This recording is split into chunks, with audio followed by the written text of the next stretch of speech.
오늘 저는 예레미야 45장 말씀을 가지고 고통 중에 함께 계시는 하나님이라는 제목으로 말씀을 나누고자 합니다. 저녁 뉴스를 보다 보면 가끔 이런 생각이 들 때가 있습니다. 뉴스 앵커가 된다는 게 뭘까? 좋지 못한 소식만을 보도해야 하는 그들은 무슨 생각을 할까? 그들은 과연 그들이 말하는 것이 시청자들의 마음에 전달된다고 믿을까? 마약, 경기 불황, 또 늘어만 가는 실업자, 또 가정폭력, 범죄에 대해서 보도하는 그들은 그런 일들이 정말로 사람들 마음속 깊은 곳에 영향을 미치고 있을까 생각하는가? 그런 일들에 대해서 정작 그들은 심각하게 고민할까? 그런 생각을 해보았습니다. 물론 그들은 사건이나 사실들을 객관적으로 보도하도록 훈련받았을 것입니다. 자신의 감정이나 정서가 자신이 보도하는 내용에 스며들지 않도록 엄정하고 객관적인 시각을 갖도록 교육을 받았을 것입니다. 따라서 그들이 보도하고 있는 내용만 가지고서 그들이 비극적인 그 일 때문에 마음 아파하거나 분노를 느끼거나 또 고통을 받고 있다라고 하는 것은 아마 아무도 눈치채지 못할 것입니다. 물론 그렇지 않은 사람들도 있겠지만 그래도 그들은 자신들이 보도하는 그 심각한 사건들이나 비극적인 내용들에 대해서 결코 무감각하지는 않을 것입니다. 사실 우리도 살아가면서 어느 정도는 다 그와 같습니다. 많은 일들이 갑작스럽게 닥쳐올 때가 너무 많기 때문에 우리는 그것들을 어떻게 받아들이고 소화해야 될지 모를 때가 너무나 많습니다. 추하고 비극적이며 수없이 우리의 마음을 상하게 하는 일들이 우리에게는 엄청나게 벌어집니다. 정서적으로 우리가 그 모든 온갖 비극들을 영향받고 산다는 것은 도저히 감당하기 어려운 일이 분명합니다. 그래서 우리는 스스로 생존하기 위해서라도 삶의 표면에서만 살아가게 됩니다. 너무 깊이 그곳에 들어가게 되면 우리가 감당할 수 없기 때문에 그렇다는 것입니다. 그런 사실을 우리가 기억한다라고 하면 오늘 우리는 본문에 나오는 이 바룩이라고 하는 사람을 좀 더 잘 이해할 수 있을 것입니다. 바룩, 그는 예레미야의 개인 서기관입니다. 예레미야는 바룩에게 지금 자신이 받아 적고 있는 것에 대해서 깊이 생각하지 않기를 바라고 있을지도 모르겠습니다. 어쩌면 예레미야는 지금 바룩이 받아 적고 있는 그 모든 일들에 관해서 깊이 관여하지 않기를 바랬을 수도 있습니다. 아무런 감정 없이 그저 예레미야가 불러주는 대로 받아 적기만 하면 되는 것이 바룩의 일이었습니다. 그러나 물론 그렇게 되기가 쉽지 않았겠죠. 우리 또한 지금 듣고 있는 내용들과 느끼는 것을 분리하는 것이 쉽지 않은 것처럼 바룩 또한 그랬습니다. 예레미야 입에서 터져나오는 그 말들을 받아 적기 시작한 지 얼마 되지 않아서 바룩은 너무 힘들었습니다. 그는 더 이상 그 말씀을 기계처럼 받아 적을 수 없는 지경에까지 이르렀습니다. 그것이 오늘 예레미야 45장이 바룩을 묘사하고 있는 내용입니다. 오늘 본문 3절에서 바룩은 이렇게 소리를 지르고 있습니다. 화로다, 여호와께서 나의 고통에 슬픔을 더하셨으니 나는 나의 탄식으로 피곤하여 평안을 찾지 못하도다. 바룩이 하고 있는 이 탄식을 우리가 이해하기 위해서는 이 본문의 시대적인 배경이 되는 예레미야 36장으로 돌아가야 합니다. 그곳에서 하나님은 예레미야에게 이렇게 말씀합니다. 36장 2절 말씀, 너는 두루마리의 책을 가져다가 내가 네게 말하던 날, 곧 요시아의 날부터 오늘까지 이스라엘과 유다와 모든 나라에 대하여 내가 네게 일러준 모든 말을 거기에 기록하라. 하나님이 예레미야에게 하셨던 모든 말씀을 기록으로 남기기 위해서 예레미야는 바룩이라고 하는 서기관을 고용했습니다. 예레미야는 하나님께서 지난 23년 동안 자신에게 하셨던 모든 말씀들을 바룩에게 기록하도록 지시합니다. 삶에 내려졌던 수많은 도전들, 또 쓰라린 충돌과 갈등들, 심오한 통찰력, 파괴적인 선언들, 또 다가오는 파멸들에 대한 내용들이었습니다. 예레미야는 그 모든 말씀들을 생생하게 마음속에 기억하고 있었고 그는 그 말씀들을 바룩에게 받아 적도록 했습니다. 만약 여러분들이 바룩이라면 어떻게 하셨겠습니까? 지금 예레미야의 입에서 화산처럼 폭발한 엄청난 말들이 용암처럼 흘러나오고 있습니다. 저주와 불행, 심판, 또 파괴, 죽음의 말들입니다. 만약 이런 말들이 여러분들의 양심을 태운다라고 하면 여러분들은 얼마나 오랫동안 견딜 수 있겠습니까? 아마도 얼마 가지 못해서 오늘 본문의 바룩과 같이 소리 지르게 될 것입니다. 얼마의 시간이 지난 후 바룩은 이렇게 생각하기 시작했습니다. 아니 도대체 이스라엘의 하나님이 정말 이런 분이란 말인가? 하나님은 죽음과 파괴를 내뱉는 화산과 같은 분이란 말인가? 그리고 바룩의 마음이 몹시 언짢아졌습니다. 그는 활활 타오르는 화산과 같은 분이 하나님이라는 생각이 도저히 견딜 수가 없었고 그의 신앙이 마구 흔들리기 시작했습니다. 그러나 어찌되었든 그는 서기관으로서의 그의 일을 마치게 됩니다. 두루마리가 완성되어지죠. 그리고 그 후에 무슨 일이 일어났을까? 바벨론의 군대가 이스라엘을 침공하고 몇 개월 후 예루살렘 주변에 있는 수많은 촌락들과 변두리에 살던 수많은 사람들이 예루살렘 성 안으로 쏟아져 들어오기 시작했습니다. 전쟁과 기근을 피하기 위해서였죠. 예레미야는 오히려 이 기회를 좋은 기회로 삼을 수가 있었을 것입니다. 왜냐하면 수많은 사람들 앞에서 하나님의 말씀을 선포할 수 있게 된 것이 아닙니까? 그러나 안타깝게도 그 당시 예레미야는 사람들에게 설교하거나 연설할 수 있는 것이 금지되어 있었습니다. 그렇지만 누군가는 반드시 그를 대신해서 이 일을 해야 될 것 같은데 누가 할 수 있을까? 그래서 예레미야는 자신의 메시지가 담겨져 있는 그 두루마리를 바룩에게 주게 됩니다. 결국 예레미야를 대신해서 바룩이 두루마리를 들고 성전으로 올라갑니다. 그리고 그곳에 있는 수많은 군중들에게 큰 소리로 두루마리에 적힌 내용들을 낭독하기 시작했습니다. 바로 그때 청중들 사이에 미가야라고 하는 청년이 있었는데 그는 바룩이 낭독하고 있는 그 말씀에 너무나도 깊은 감명과 감동을 받고 도전을 받았습니다. 그리고 미가야는 생각했습니다. 이 말씀을 듣고 내가 가만히 있을 수가 없구나. 내가 결단하고 행동해야겠다. 그는 그의 아버지에게로 달려갑니다. 그리고 그가 방금 들었던 내용들을 이야기합니다. 왕의 충성스러운 신하였던 그의 아버지는 관료들과 회의를 하고 있던 중이었는데 예레미야의 이 메시지를 듣기를 원합니다. 그래서 그들은 바룩을 초청하고 두루마리의 내용을 자신들 앞에서 읽게 합니다. 바룩이 다시금 그 두루마리를 그들 앞에서 읽게 됩니다. 모여서 그 두루마리의 내용을 들은 모든 사람들은 경악을 금치 못했습니다. 그들은 두려워지기 시작했고 결국 바룩에게 이렇게 이야기를 합니다. 이제 우리에게 다른 길은 없어. 이 모든 일을 왕에게 우리가 보고해야만 합니다. 그러니 당신과 예레미야는 어서 피하시오. 그리고 그들은 왕에게 나아갔습니다. 그 시간 왕은 어디에 있었는가? 겨울 궁전에 있었습니다. 왕의 도승지가 그의 앞에서 예레미야의 그 두루마리의 내용들을 낭독하기 시작합니다. 한쪽 그렇게 읽을 때마다 왕은 그것을 칼로 잘라서 화로 속에 던져 넣게 됩니다. 두루마리가 모두 불에 탈 때까지 그렇게 했습니다. 왕은 그 두루마리의 내용에 전혀 도전을 받지 않았던 것은 물론이고 회개하지도 않았습니다. 그 대신 그는 바룩과 예레미야를 잡아서 감옥에 넣으라고 명령합니다. 그러나 이미 두 사람은 떠난 뒤였죠. 바로 이때 주님께서 다시 예레미야에게 말씀을 주십니다. 너는 다른 두루마리를 가져다가 유다의 왕이 불태운 그 첫 번째 두루마리에 있던 모든 말씀을 다시 기록하라.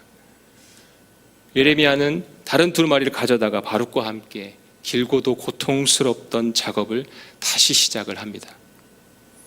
참으로 견디기 힘든 과정을 다시 밟아야만 했던 것이죠. 지난번의 것을 기억해내고 그것을 다시 바룩에게 받아 적도록 해야만 했습니다. 다시금 예레미야의 입술에서 용암과 같은 말들이 흘러나오기 시작했고 바룩은 다시 심한 충격과 공포에 빠지게 됩니다. 바룩이 가지고 있던 하나님에 대한 이미지가 산산조각나기 시작했습니다. 신앙이 무너져 내리기 시작했습니다. 그러면서 그는 이상했습니다. 어째서 하나님께서 이런 일들을 우리에게 베푸신단 말인가? 하나님은 아브라함에게 큰 민족을 이룰 거라고 약속하지 않으셨던가? 하나님은 다윗에게 그의 왕조가 영원할 거라고 약속하지 않았던가? 그런데 어떻게 그런 하나님께서 이런 끔찍한 일들을 말씀할 수 있단 말인가? 하나님은 먼저 약속을 하고 그 다음에 그 약속을 깨트리시는 분이신가? 하나님은 먼저 세우고 그 다음에 부수시는 분이신가? 하나님은 먼저 심으신 다음에 곧바로 심은 것을 뽑으시는 분이란 말인가? 하나님이 결코 그렇게 변덕스러운 분이란 말인가? 바룩은 혼란스러웠습니다. 도무지 갈피를 잡을 수가 없었죠. 그는 해야 하는 일, 자신이 해야 하는 그 일 때문에 죽을 지경이 되었고 자신에게 맡겨진 그 일이 얼마나 고통스럽고 혼란스러웠던지 오늘 본문 3절에서 이렇게 절규합니다. 화로다. 여호와께서 나의 고통에 슬픔을 더하셨으니 나는 나의 탄식으로 피곤하여 평안을 찾지 못하도다. 이제 여러분들이 바룩의 심정을 이해하실 수 있겠습니까? 사는 것이 힘들고 괴롭다면 아마 이 바룩의 절규가 남의 일 같지 않을 것입니다. 그와 함께 소리 지르고 싶은 심정일 것입니다.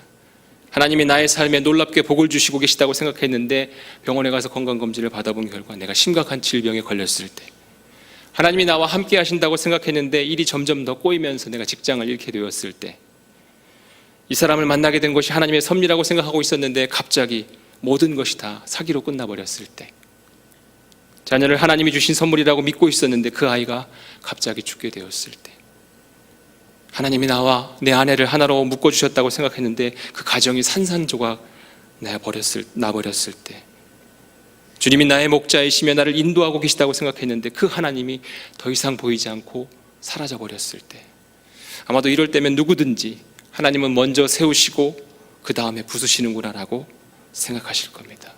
먼저 심으시고 그 다음에 뽑아버리셨구나라고 생각을 하게 될 것입니다. 여러분들이 이런 상황이 있다라고 하면 아마도 이 바룩의 심정을 충분히 이해할 수 있을 것입니다. 그래서 바룩은 이렇게 생각합니다. 하나님께서 이 나라를 파괴하고 계시구나, 심판하고 계시구나. 이 와중에 나는 어떻게 해야 할까? 내가 내 나라, 내 조국이 지금 불타려고 하는데 어떻게 해야 할까? 내가 이것을 위해서 큰 일을 계획해야겠다. 그러나 여러분, 바룩처럼 여러분들이 생각하고 있다라고 하면 오늘 본문 5절에서 하나님께서 바룩에게 하신 말씀을 들어보시기 바랍니다. 내가 너를 위하여 큰 일을 찾느냐? 그것을 찾지 말라. 보라, 내가 모든 육체의 재난을 내리리라. 그러나 내가 가는 모든 곳에서 내가 너에게 내 생명을 노량물 주듯 하리라. 여호와의 말씀이니라. 하나님이 왜 그렇게 말씀하셨을까? 그래, 맞다, 바룩아, 너는 이스라엘을 향한 하나님의 심판을 남의 집 불보듯 할 수 없지. 그러나 하지만 바룩아, 내가 드린 그 기도의 응답은 하나님의 심판을 통해서만 오는 것이다. 바룩아, 하나님의 심판을 떠난 기도의 응답은 있을 수가 없다. 바룩의 기도에 대한 하나님의 응답은 오늘 본문 4절 말씀입니다. 내가 세운 것을 헐기도 하고 내가 심은 것을 뽑기도 할 것이다. 다른 말로 하면 이렇습니다. 넌 지금 내가 내리는 이 심판 때문에 고통당하고 있다고 생각하는 것 같은데, 그렇다면 내가 내리지 않으면 안 되는 이 심판들 때문에 내가 얼마나 고통하고 있는지를 아느냐? 너는 내가 내리는 이 심판이 너를 찢어놓고 있다고 생각하는 모양인데, 그렇다면 내 마음 역시 얼마나 찢어지는지를 생각해 본 적이 있느냐? 내가 예레미야에게 한 모든 말들을 내가 받아 적도록 기록하도록 한 것이 참으로 고통스러운 일이었다라고 생각한다라고 하면 그 말을 해야만 하는 내가 얼마나 고통하고 신음하는지를 생각해 봤느냐? 우리는 여기에서 하나님의 깊은 신음과 찢어질 듯한 아픔을 깨닫게 됩니다. 내가 세운 것을 헐기도 하고 내가 심은 것을 뽑기도 할 것이다. 이 말씀은 고통하시는 하나님을 우리에게 보여줍니다. 하나님의 심장을 우리에게 어렴풋하게나마 볼 수 있게 합니다. 창세기 1장에서 내가 만든 것을 보니 보기에 너무나도 좋구나라고 하셨던 그 하나님께서 오늘 말씀하십니다. 내가 세운 것을 내가 뽑을 것이다. 이 말씀이 여러분들에게 고통스럽게 들린다면 그 고통은 바로 하나님의 고통입니다. 여러분은 어떻게 생각하십니까? 하나님은 고통 당하신다고, 하나님은 고통을 느끼실 수 있는 분이라고 생각하십니까? 만약 그 하나님께서 고통을 느낄 수 없다라고 가정한다면 이 질문에는 어떻게 대답하시겠습니까? 하나님은 사랑할 수 있는 분이십니까? 하나님은 사랑은 느끼실 수 있는 분이실까요? 우리가 이미 다 알고 고백하는 것처럼 분명히 하나님은 사랑하실 수 있는 분입니다. 그렇다면 하나님은 사랑을 느끼면서 고통을 느낄 수 없는 분인가? 고통을 느낄 수 없는 하나님, 사람과 함께 고통을 겪을 수 없는 하나님, 사람들과 함께 고통할 수 없는 하나님이라면 그런 하나님께서 구태여 자기의 아들을 세상에 보내어 우리를 위해 고통당하도록 하실 이유가 어디에 있겠습니까? 결코 그렇지 않을 것입니다. 자기의 아들을 세상에 보내 우리를 위해 고통당하도록 하신 하나님이라면 분명히 그분은 고통을 느끼실 수 있는 하나님이시고, 고통을 느끼실 수 있는 분이라면 분명히 그분은 우리와 함께 고통을 겪을 수도 있는 하나님입니다. 그러므로 그분은 고통하는 사람들과 함께하는 분이십니다. 내가 세운 것을 헐기도 하고 내가 심은 것을 뽑기도 할 것이다. 이 말씀은 하나님이 고통 중에 하신 말씀입니다. 심판 뒤에는, 우리의 삶을 의미 있게 만든 것이라고 생각했던 모든 것이 무너져 내린 뒤에는, 우리에게 크나큰 고통과 괴로움을 안겨주었던 그 비극 뒤에는 우리와 함께 고통하시고 괴로워하시는 하나님이 기다리고 계시다는 것입니다. 이런 비극들 뒤에 우리에게 다가오시는 그 사랑의 하나님을 만나시기를 주님의 이름으로 축복합니다. 하나님은 파괴하기 위해서 세우시는 분이 아닙니다. 그가 부수는 것은 다시 세우기 위해서입니다. 왜 세우기 위해서 먼저 허물어지는 과정을 지나야 할까? 왜 하나님의 은혜는 심판을 통해서 오는 것일까? 왜 하나님의 사랑은 고통을 통해서 오는 것일까? 여러분, 예수님께서 고난당하셨다는 것이 무엇을 의미합니까? 그분은 이 세상에 계시는 동안, 특별히 이 세상에서 마지막 순간에 모든 인류의 죄를 하나님의 분노로부터 자신의 육체와 영혼을 통해 친히 겪으셨습니다. 그분이 그렇게 고난당하신 것은 자신의 고난을 통해 유일한 속죄의 희생으로 삼으시고 우리의 육체와 영혼을 영원한 형벌로부터 자유케 하시기 위한 것이었던 것입니다. 우리로 하여금 하나님의 은혜와 영원한 생명을 얻게 하기 위해서 그렇게 하신 것입니다. 이것이 오늘 본문 예레미야 45장 4절의 깊은 의미입니다. 예수님께서 허물어진 것은 그가 새롭게 지음받기 위해서였고, 예수님께서 뽑히신 것은 다시 심겨지기 위해서 그렇게 하신 것입니다. 도축장으로 끌려가는 양처럼, 털 깎는 자 앞에 잠잠한 양처럼 주님은 우리를 대신해서 뽑히는 것을 허락하셨고 우리를 대신해서 깨어지는 것을 허락하셨습니다. 십자가는 우리를 향한 하나님께서 끝까지 동행하시겠다라고 약속하시는 언약의 증표입니다. 우리를 향한 하나님의 그 헌신이야말로 우리가 기댈 수 있는 마지막 언덕이 되는 것입니다. 그러므로 우리는 그분을 전적으로 믿고 신뢰해야 합니다. 이 땅에서 오직 그분만이 우리가 유일하게 신뢰할 수 있는 분이십니다. 이제 우리는 믿음으로 그분의 손안에 우리의 삶을 맡겨야 할 것입니다. 하나님께서 우리를 위해 자신의 아들까지 아끼지 않으셨다면 우리의 삶과 생명 또한 분명하게 귀하게 여기실 줄 믿으시기 바랍니다. 기도하겠습니다. 감사하신 주님, 2000년 전 이 땅에 예수 그리스도를 심으셨고 그 예수님을 다시 뽑으셨던 하나님의 고통과 은혜를 깨닫게 하심을 감사합니다. 전능자의 사랑이 우리의 유일한 믿음이라는 것을 알게 하신 주님, 오늘 당신의 손안에 우리의 삶을 맡깁니다. 하나님만이 우리의 간구 되시고 하나님만이 우리와 동행하십니다. 주님 감사합니다. 예수님의 이름으로 기도합니다. 우리 계속해서 기도하실 때 교회와 담임 목사님을 위해서 기도하기를 원합니다. 중앙교회 여름 사역을 통하여 하나님께서 부어주신 은혜가 충만하게 임하여 우리의 자녀들이 하나님을 인격적으로 만나게 하여 주시옵소서. 이미도 진행되어지고 있는 몽골 단기 선교와 청년 캠프를 통하여 다시 한번 하나님의 능력과 영광이 드러나는 사역들이 될 수 있게 하여 주시옵소서. 교회의 모든 사역들을 이끌어 가시는 담임 목사님 영육간에 강건하게 해주시고 능력의 말씀을 선포할 때마다 우리 교회 모든 성도들이 담임 목사님의 말씀으로 하나 되어 하나님의 영광을 나타내게 하여 주시옵소서. 우리 이 시간 다 같이 함께 기도하시겠습니다.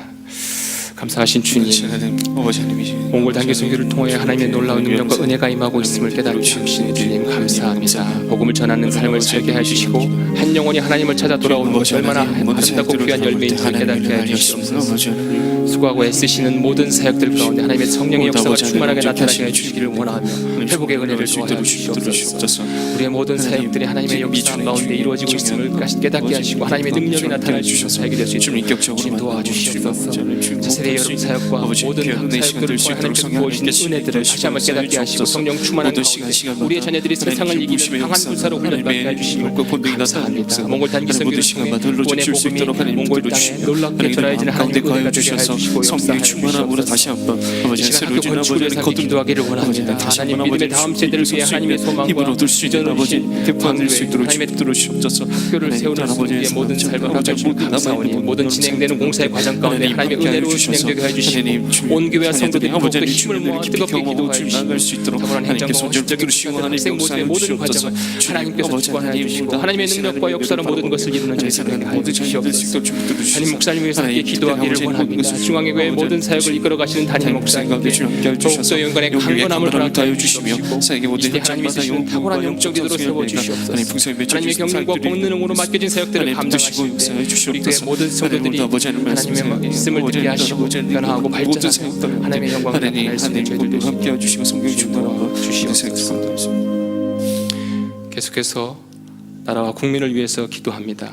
문재인 대통령과 정치, 경제, 사회 모든 지도층들이 하나님을 경외하게 하시고 하나님이 주시는 지혜와 명철을 가지고 국정의 현안들을 바르게 이끌어가게 인도하여 주시옵소서. 폭우로 인하여서 고통받고 실망하는 사람들이 있다라고 하면 하나님의 풍성하신 긍휼과 자비로운 은혜 가운데 위로받게 하여 주시옵소서. 경색되어 있는 남북관계를 위해서 기도해 주십시오. 북한의 김정은 정권이 하루속히 회개하게 하시고 하나님의 인도함 가운데 남과 북이 평화적인 통일을 이루어 오직 예수 그리스도만이 우리의 소망이심을 깨닫게 하여 주시옵소서. 우리 주님의 이름을 다 같이 한번 부르신 후에 통성으로 나라와 민족을 위해서 그리고 남북관계와 평화적인 통일을 위해서 함께 기도하겠습니다. 주여!